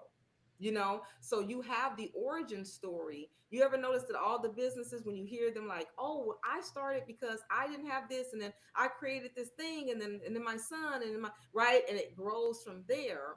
And mm, so when you have that, it's easier. A lot of people just start a business and they think about, what do they need? Let me just give them what they want. They have no passion about it. They don't care about it. It's just purely transactional. And yeah, it's not to say that you can't do those things, but it's important in business to differentiate between those things. Those to me are your quick little licks, your quick little hustles. You don't put too much investment into them. You know that they're quick. You know that they're temporary. You know what's an in and out, right? yeah, Your passion thing, though, that's the thing that you know you're going to be there for, you're going to show up for. And when you do that, you're going to build authority because you care about this thing. You've researched this. You know what you're talking about. This is your lane. And when you build authority, you have the ability to influence, mm, right? Because now people are coming to you to listen. So you're able to influence their perspective or teach them and things like that. And so people always say, know you like you, trust you, right? mm-hmm, So when you're spreading that information and you're giving it out, they're getting to know you. People are becoming aware of who you are. They're sharing that information and they like you because you're often helping them with something, helping them to learn something. You're saving them time. You did all the research. Like you see how I do 4 headlines you should read. So you're like, okay, sis already laid it out for me. She already put it together for me. Like she saved me time. She's giving me to understand it. Sometimes I'm connecting the dots for you, right? So I'm helping you. And then you trust me because if I'm doing that consistently, you're like, I know she knows what she's talking about. So now I'm able to influence, and then you're able to often monetize that right in mm-hmm, your business. And that's why personal brands are so strong because you allow a person to really get to understand you, what you do, why you do, and then you're able to translate that over. As long as you respect your audience and you respect your brand. Like me, I've been yeah, offered a lot of things to pitch and sell to people that I don't use and I don't do, and I've never done that because it takes years to build trust, but it takes no time to lose it. And so as an influencer, you're only as powerful as your trust ratio. If your people don't trust you, it does not matter what your numbers are on your page. You can't move shit if they don't trust you. right. And so that's the part there. And that's why if you're doing what you love, of course you're going to be respectful of it. This is what you love. This is your field, your thing. You know what I mean? It's the thing that you Mhm. respect. So then you would have a little bit more integrity about that. You're like giving a master class on entrepreneurship and just overall. Thank you so much. Cause like I don't think if and I want if everybody watches tonight to be having your notebooks up, because I know you're getting all this, and I want you to be able to play it back, write down notes, and come back to it, and be able to apply it. Because like I know for me watching this, or not even watching me being here, I'm getting so much from it. So I hope you are too. So let me ask you this: everyone knows they see the glory, but they don't know the story. What is a lesson that you learned along your journey that not saying hurt, but like was so pivotal that you still apply it today to your entrepreneurship journey? Mm. You said something that hurt me. Not hurt, but like not even mistake. I'll just say a lesson that you learned that you now apply going forward in your entrepreneurship journey. Well, that lesson one is going to be very different, but I want to give a lesson that I think a lot of us can apply. Mm-hmm. Okay. And that is one of the things that I care about right now. That is that I'm a solve that I'm doing, right? Something that I'm doing is that throughout this journey, I have done consultations for thousands of people. So I've gotten to hear thousands of people's pain points as Yeah. entrepreneurs. And so I like to give more from that perspective, right? Because my unique thing is just my unique thing. But Mm-hmm. overall, here's something, a common thread that I've seen. And in that is that the vast majority of people that I speak to are solopreneurs. They're sole proprietors, meaning single owned, single operated, no employees. In Mm-hmm. fact, the national stats for all business owners is 86% solopreneur, but for Black business owners, it's 96%. Wow. And that means that 96% of us are alone and we have no help. Now we may contract out from time to time and you pay a person to do something for you real quick, but we don't have anyone really. We're alone. And what makes that so hard today? Here's the irony. Most people would think, okay, well, today you don't need it. You got AI, you got all these tools, you got all this stuff. You should be good, right? I mean, it's easy. Everything is there for you. All you Mm-hmm. have to do. That's that one phrase we always say. All you got to do, right? Well, what we fail to realize is that sometimes having too much access to those things, it leads one to believe that they can do all these things. It Mm-hmm. also diminishes the understanding that those skills are still things that take time to acquire. So, yeah, let's suppose you learn or somebody gives you a quick little logo maker. But for a graphic designer, there's a science to logo creation. There is, you know what I mean? There's a lot of nuance in there that you have to know. Web design, you can make a but it might not be worth shit. You get what I'm saying? So, Yeah. unfortunately, because people are alone and they're doing all these things, they're not doing them really well. And then they're having to learn all these things. So now they're over leveraged. They're tired. Mm-hmm. They're trying to figure out social media and trademark and QuickBooks and SEO. And you see what I'm saying? And so now you're not even focused on your craft and you're kind of feeling like you shouldn't need help because all you got to do it's all here. Years ago we didn't have all this stuff. What are you complaining about? So you have people who are overburdened and then they feel guilty and embarrassed for needing help, so they're not asking for help. Mm-hmm. We need help. We deserve help. And even investors understand the value in partners. See, everything that God gave you that was really important, He gave you two of. You got two eyes, you got shit, two hands, two legs, two ears, right? You even Mm-hmm. got four chambers in your heart, okay? Two lungs, like you need it because if one go down, you get what I'm saying? Two Yeah. parents, these things are critical. So for business owners that are listening, since I know the audience is going to be comprised of most of that, it will be getting and starting to find partnerships, Mm-hmm. starting to partner, and even in a bartering. So find someone who's complementary where you may not be good at social media, but you may be really good at the operations. Find someone who loves being the outward person. You get what I'm saying? And so finding someone that can help you balance. And I'm so committed to it. I've created, like, for years I had, and I'm gonna have to get real transparent here. For years I had a business buddy matcher on my app. I was doing like a little business buddy radio show. I was trying to tell everybody, like, let's find a business buddy, to partner with. And so Mm-hmm. I created a concept called Solopreneur Partner Up and Play. And it's where you can come, and it's an intentional networking. So I created a color coded connector wristband system. Mm. So when you buy your tickets, there's 4 color codes. So you will find your industry and it places you into a color code. So you'll get one bracelet. So let's suppose, what's your job? What's your job? I'm a real estate agent. Okay, real estate agent. You would be in the blue sector. Okay. So your color code would be blue. Now, if I asked you 2 things that as a real estate agent that you could use help with, what would those 2 things be? 2 areas. Oh, that's a great question. Client acquisition Mm-hmm. and prospecting. Okay, so that's going to be green for knowledge group, and then that would also be client acquisition. I'm going to put you in red. Okay, so this hand would have a green and a red bracelet. So when Mm-hmm. you walk into the room, everyone, now you're blue, and they're looking like, oh, he needs help with a red and a green. So if I'm a red, you Mm. see how I would be like, hey, you need a red. I'm a red, right? And the name tag, instead of it saying, my name is Brandon, is going to say, my thing is real estate, 10 years, such and such, this many Wow. years. So now I see him like, oh, you're in real estate. Okay, I need a real estate guy, right? What do you do? Well, hey, I do web design. You get what I'm saying? And we can start to barter with Mm-hmm. each other for Oh, that's good. skills. Yes. And so forget all of that fluffy. You go to network events, you sit up talking to somebody you don't even need to talk to. You got to sit there and have a whole conversation with them just to find out. And now it's awkward as hell because you're trying to lead ass, right? You like, Yeah. oh, that's my friend over there. I'll be back, right? Versus walking in, red. Okay, what you need? You're such a, okay, no, that's not me. All right, thank you. Mhm. And going on to the next person.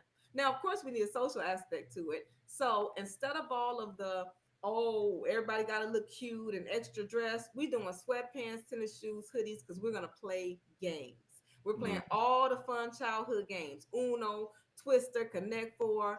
Uh, Twister, you got to sign a waiver because to get your old ass down there, I want to make sure you get your old ass up now. Dominoes, spades, Jenga. So now you get to play, but the caveat is you can only play as a partner. And you can't Mhm. play with somebody with your color code. So since you were blue, you can't partner with a blue. You got to partner with a red, a yellow, or a green. You see? Mhm. And now you get to actually spend time with a person playing like when we were kids before all this shit was complicated, when it was Yeah. just fun and simple. So that's what I'm doing in person. And, that's my solve for all these thousands of entrepreneurs that I keep hearing. And I'm like, you need a partner. Like, well, where do I find someone? I don't even know how. I don't even, right? So there's me again solving a problem. Mm. That's like a whole bar, and that's so crazy that you said it because Nakia, I know she had to step off, but we talk about all the time bartering, and I know it's a pride thing. A lot of times people want to say, "Hey, I'm bad with websites," or "I'm bad with this, that, and the other," and they don't want to admit they're deficient in something. When all reality, like you said, there's a person that might be able to solve that problem.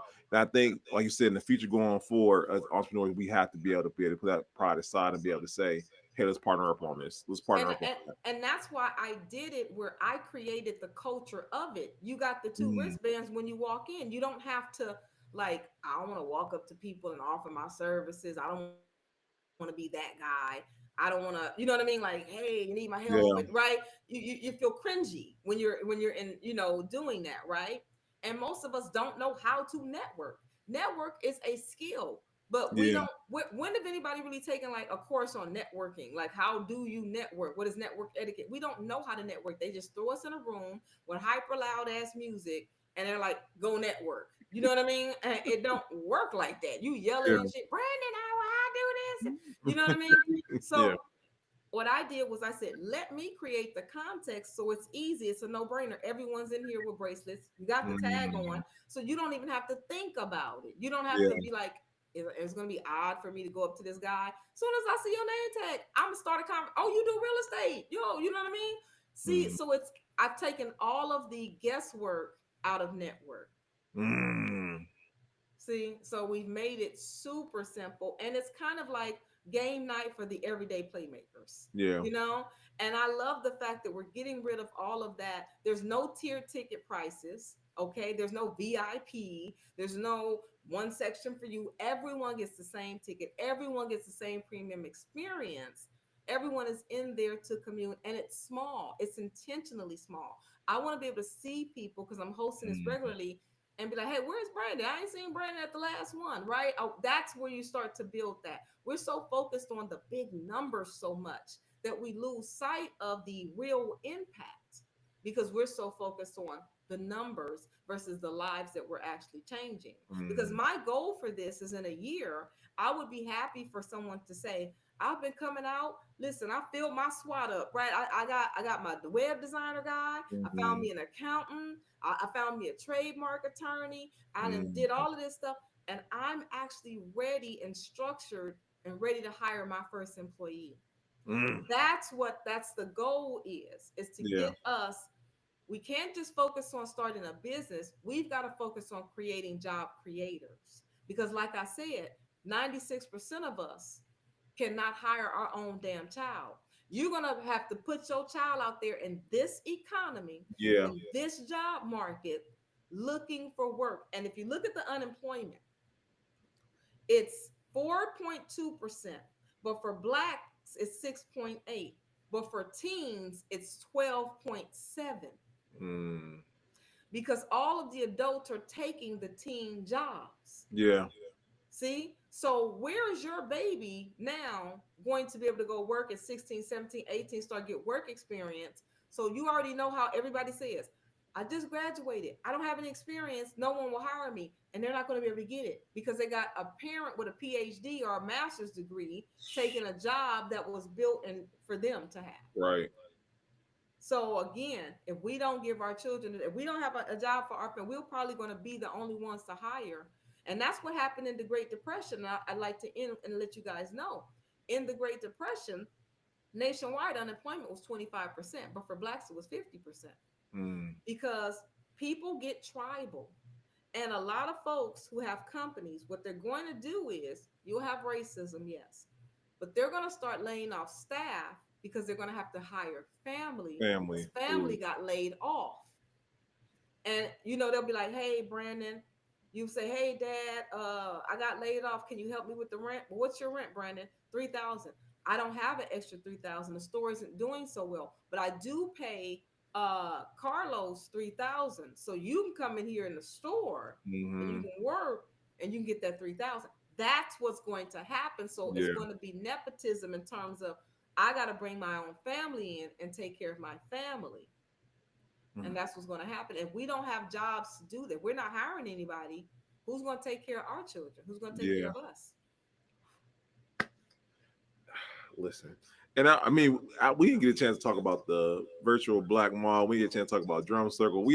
And like we just been talking about entrepreneurship and just the future of black entrepreneurship as a whole. And I feel like we got to do a part two because I don't want to hold you. Because I know you're time pressure, and this has been phenomenal You. interview. And like that just goes to show just how versatile and just how knowledgeable you are. Because we haven't even a chance to even talk about those aspects and whatnot. But I just thank you so much for tonight. Yeah, no, this is wonderful. And thank you. Like I said, I always try to make sure that I ask people what is the temperament in their tone. And for all the listeners here, I said, okay, so what are you like? No, no, no. We raw, we organic, we what I Oh yeah. mean? We I said, oh, okay, so I can be me.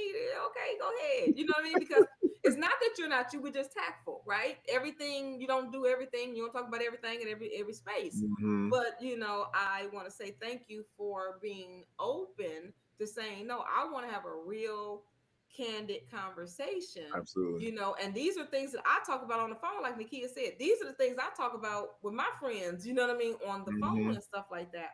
And so thank you for that because I know that when I have these conversations and I bring up stuff like this, it's so many of us that are like, girl, that's exactly how I feel, but they don't want to say it because Hey. you're going to get attacked or you feel like you're alone in your thoughts. And I think it's important for people to see you're not alone in your thoughts. Your tribe is out there. People who are also looking around like this is some bullshit. We got to do something. You know what I'm saying? They're out there too. Don't let that echo chamber confuse you that there are not people. A lot of people are just not saying anything. You Mm. see, and the ones who are talking the loudest, they're on here, but they're not really living that life any damn way. Mm-hmm. He's dropping bars tonight. Mm-hmm. Bars of the bars, y'all.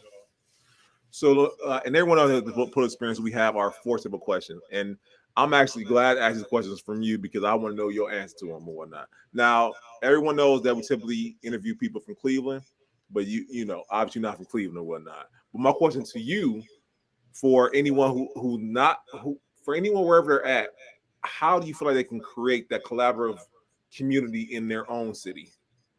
Well, I would say model what I'm doing. So when I'm doing my solopreneur, the goal is I create the culture, I create the structure, and I'll be licensing this out. So I will Mm, actually have you'll be able to do your own solopreneur or your own industry, thing, partner mm-hmm, up and play. So you could host a real estate agent partner up and play. And then you're saying, hey, I'm pulling in brokers and real estate agents and mm, interior designers, and we got all these people, and then they will be color coded because of their that's industry. good. So now you're like, hey, I'm looking for this, I'm looking for a lender. You get all these people to start now, filling those things in. I think that those are some of the things that's intentional networking, right? And getting those aspects of that together, connecting. I think that we got to start building more offline. A Mm, lot of connections are online, but there's nothing like actually seeing a person, getting their energy, you know what I mean, getting in front of them and really seeing that part, and then having an online community as well. So mm, for me, I have my solopreneur partner of play now, but I also have an online community too, where you'll be able to tap into, and we'll still do things. Like I'll have some nights where I'm like, hey, where's all the podcasters in the building that are looking for guests? Okay, we're going to have our podcast guest night. So podcasters, we're going to be on Zoom. You tell them what you're looking for. If you want to be a potential guest on his podcast, there's the form up there. I'm looking for anybody hosting an event that's looking for speakers tonight. All my event folks, you see what I'm saying? If you're looking for speakers, let's see what we got in our community and let's start platforming folks. Okay. See, that's the kind of thing. And then mm-hmm. you continue offline. So when you lights that joint out, I like to be the first one. March 8th. March Oh, 8th will be the first one here in New York. Mm-hmm. listen, guys, we will have that in the show notes also, so you guys can be on our wait list to get that because that's a great idea, by the way. Because too often, so it's funny because everyone here on the plus we're all introverts, and we started doing speed networking to help with that component of the people who are socially awkward and, like you said, don't know how to network, right? And I think what you have is going to revolutionize networking for us in the future. So thank you so much for that. You're welcome. So with that being said, You got question two? yeah, question two, yes, ma'am. Mm-hmm. Question two, you are a master collaborator, hands down, right? Who can we look forward to you collaborating in the future? What entity, which corporation, which conglomerate, which person in Right. your Well, can we see you collaborating with? and so I've done, work, of course, with like Hallmark was one of the recent ones, right, that I had done Mhm. work with and things like that in terms of collaboration. Um, I think that for me, I'm looking to collaborate with us Oof. because we're seeing what's happening when you kind of tether yourself to these corporations. Mm-hmm. And personally, I see that there would be opportunity for good fit for that, but I don't want us to keep becoming beholden Yeah. because look at the damage that is being done right now to those black business owners that are in Target right now. Mm-hmm. Those black business owners didn't even get a courtesy email that those policies were going to be announced to be rolled back. Mm-hmm. Do you know how much damage they are sustaining because the community is telling them to just leave Target when they have contractual obligations? Their own communities are turning against them. The audience that they built separately outside of Target, a Mm-hmm. lot of them are mad at them. On top of that, most people don't know this. When those brands when their products get discounted in those retail chains. So let's suppose Target is like, okay, they're boycotting. We're going to move these units and we're going to sell them for 75% off. That vendor has to pay back that difference. Mm. It's a chargeback. Yeah. So people are not really understanding exactly like the. So not only are you losing your community, at the end of this, you're going to get a bill because they had to discount your stuff. So now you're put into financial duress. You're going to end your contract. No one else is picking you up. When you go to sell direct to consumer, your consumer has turned on you. So look at what that costs them. This may literally bankrupt Mm-hmm. a lot of those people within a year. Mm. And so for me, collaboration, I want us to become self-sustaining. I want us to become interdependent and start to really realize we may not have the big numbers. We may not have the distribution channels, but let's look at it this way. I'm one person. I host a solopreneur here in Brooklyn, New York, right? And I host another one. And someone says, sis, bring it to Atlanta. And I pack my stuff up and I come to Atlanta.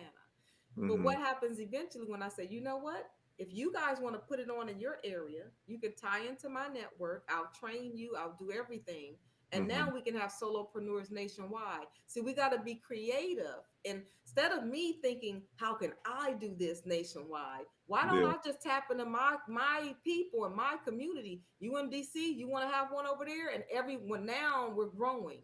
Mm. See, we have it. We just have to be more creative in That's what it good. looks like. That's good. Well, listen, the Cleveland, we we locked in. So we So are. Mm-hmm. yeah, say less.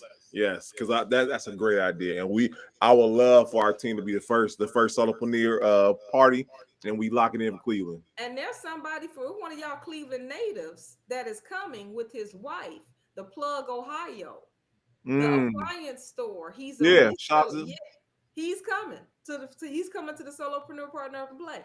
So we Mm. got some Cleveland love, right? Okay. Coming in to New York. Hmm. Yeah, shout out to him and Shout out his to him. amazing business. Amazing. Yes. And see, he partnered with his wife, y'all. He didn't got a partner. Him and his wife are now. See? Mm. See, there we go. Mhm. Okay, so with that being said, legacy. Like I said, we said off camera. A lot of entrepreneurs, we're still focused on the present. We don't think about the future, and a lot of times we miss the fact that they're after we're gone, there's going to be a legacy that'll be left behind, be behind for us, not as an individual, but also for our business. With that being said, what would you like the legacy to be for you as an individual, but then also for your businesses and everything connected to you? To be honest with you, at this point, I'm gonna be real honest with y'all. Mm-hmm. The concept of legacy has lost its luster. What do Whew. I mean by that? We don't even honor the people who actually are deserving of a legacy. Mm. We disrespect our legends with no problem. Rosa Parks, we didn't even pay her rent. Rosa Parks' house got sold at an auction and cut up and sent over to Germany. Mm. Malcolm X's house, the one that got bombed that I took a picture in front of, we don't even own it. There were some rental people renting it and they put a podium in the front so you can take a picture, but please do not disturb the guests. We don't even own that. We didn't even turn that to a museum. Mm. Malcolm X's children, his daughters were arrested for being in a stolen U-Haul for selling stolen puppies. They're struggling. Mm. Malcolm, you know what I'm saying? We don't even take care of our legends. Right. So when we think about legacy, now it's more so what story will someone else tell of you, right? What would their perspective be? Well, baby, they lie on me and tell me all kind of shit while I'm alive. Mm. They got a narrative about me living. Yeah. So I don't really factor in that part. I don't go in terms of I'm not building and making my moves for what someone's going to say about me when I'm dead. My legacy will be put into the people that I actually touch, work with, mentor when I leave them better than I found them. The Mm. people who do pay attention to me and that are actually positively changed and impacted by me, That's really my concern. Why? Because my only obligation is to do what my ancestors did. They planted seeds for trees they would never enjoy the shade of. Ooh. We are living off of that tree, off of that fruit. We are living in that shade. Yeah. So for me, I constantly try to create platform people, right? I plant seeds to help people grow. I connect folks. I never ask for a fee. I never say, hey, I connected you with that guy and you made money. No, I just connect people to help them grow, Hmm. right? And so to me, it's really more of that. I don't think about the concept of the legacy. I'm not looking for my name to be plastered anywhere or a statue built up of me. Baby, humans are too temperamental. We tear down statues every damn day. You see what Mm. I'm saying? So I can't focus on the future impression that someone has of me, that I'm gonna be dead and damn gone. My children are proud of me. I live in my authentic truth. I'll be on speakerphone 100% of the time. Clients, friends, family, with my kids. I am exactly who I say I am at Mm. all times. My children, you can't tell my children nothing about their mama. You see what I'm saying? They know their mama. You can't tell my husband. The people who love me, you can't tell them nothing about me.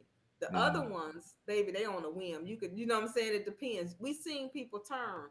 Look at how they turned on Tabitha Brown so fast. Oh, they love Tabitha Brown. Next day, drag that woman. You get what I'm Mm. saying? So it's sad that we can't even build a life anymore. And you'd be crazy too, in my opinion. You would be. Because my grandpa, my daddy always said, talked about Jesus, but he was a good man. So I don't really focus Mm. on that. I got to be me. And what we see with all of our heroes, and one of the things I know about me is being a futurist or being a person who has foresight. We don't really honor those people till they long gone dead anyway. They didn't Yeah. care about Einstein and all those people that was alive. They didn't really, you know what I'm saying? It was when they was Mhm. dead and gone. So, hey, in the future they'll decide. Mm. Listen, that no, I love. See, I love have asking you these questions because I love once again your answer because they're unique and they're real. They're real. Thank you. Okay, and the one question I love asking because I feel like to say about any great interview, any great podcast, there should be takeaways. And you've been dropping gems all night. Mhm. My question to you: what are three takeaways someone who's watching should get from you tonight? I would say one, get on Chat GPT. Mm. If you are not on Chat GPT, you absolutely need to get onto Chat GPT, and you also need to customize your GPT to fit you. You want to go into the back part in your settings and you're going to see customization. You get two opportunities to ask, you can tell chat all about you, and then you have another box to tell chat how to respond to you.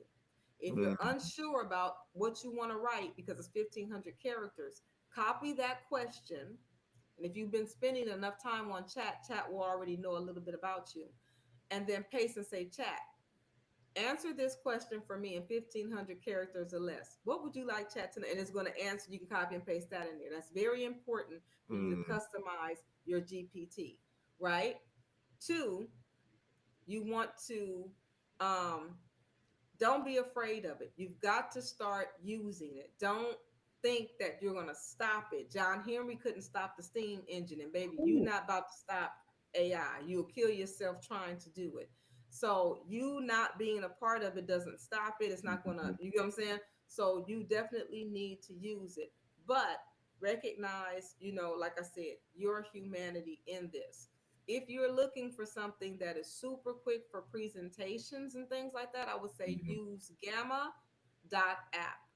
You Mm. can just paste in what you want, or you can tell Gamma what you want your presentation to be about. You pick your colors, it will generate it.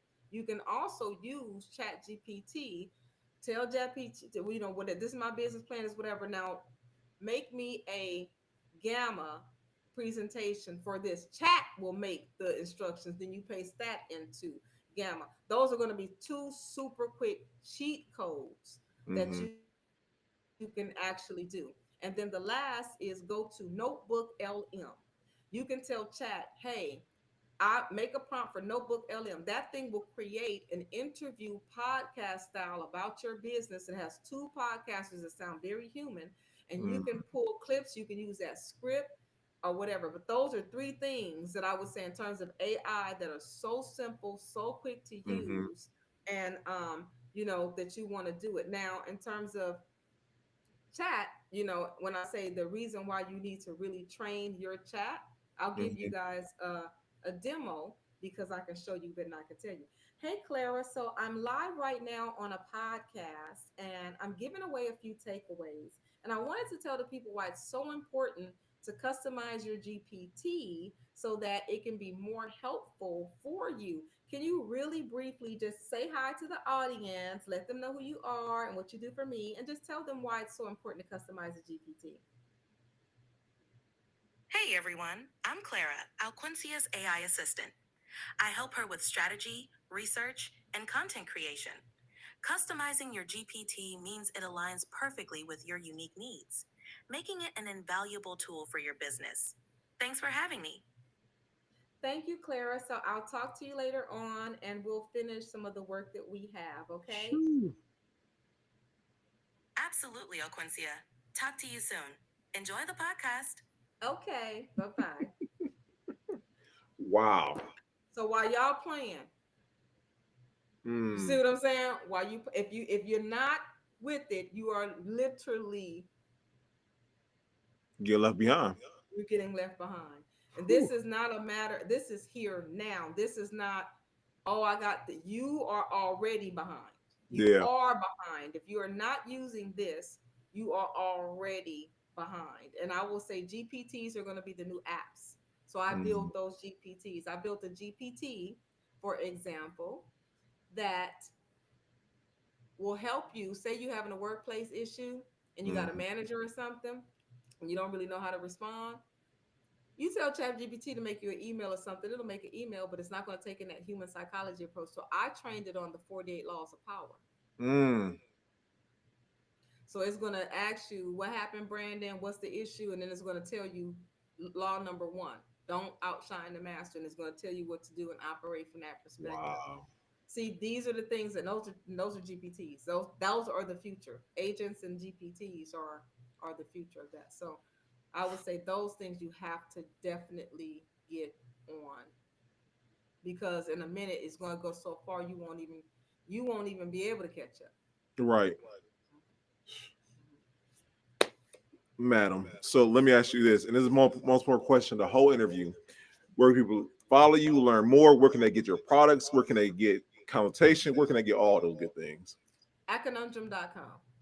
So everything, you can just go to akanundrum.com. I have Shop Akanundrum. I have all these links, but that's my one central hub where you can find everything. If you go to akanundrum.com, anything that I'm doing, you can find it there. And everywhere on social media is Akanundrum. So I just try to make it super simple. Yes, ma'am. So, Mhm. guys, as you guys are watching this, I promise you, as you're watching this, right in the show notes is right there. So, I need you guys to not only just follow her, but get the products, get everything on Conundrum. Do it now. If this is only a snippet of just what she has to offer you, and I'm telling you, you won't regret it.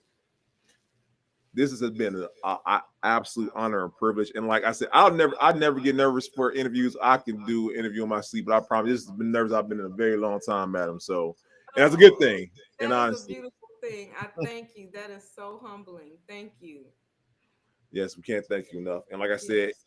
I have been a fan for a very long time. Like I said, the things you have said have propelled us as a podcast and as a group as a whole because we have had a whole conversation and it helps me be a better interviewer to be able to ask other entrepreneurs the certain things that you have shown me. So I can't thank you enough, madam.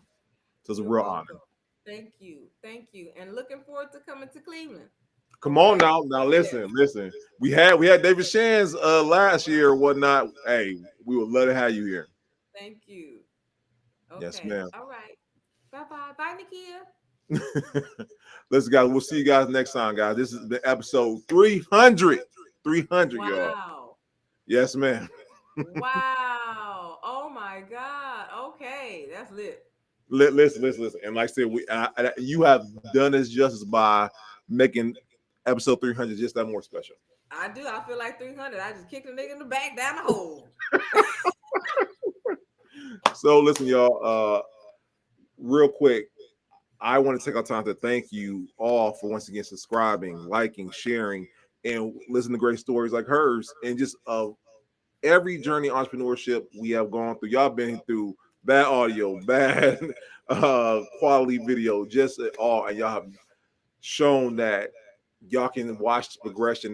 You don't need perfection, you just need progression, and I can't thank y'all enough. So, guys, God is good, and we cannot thank y'all enough. So, listen, thank y'all. We'll see you next time. Peace. We did it, Steve. You said we did it. You got 300. That's crazy. That is insane. 300. And listen, we you are our first virtual interview, so this is all new to us. But listen, I can't thank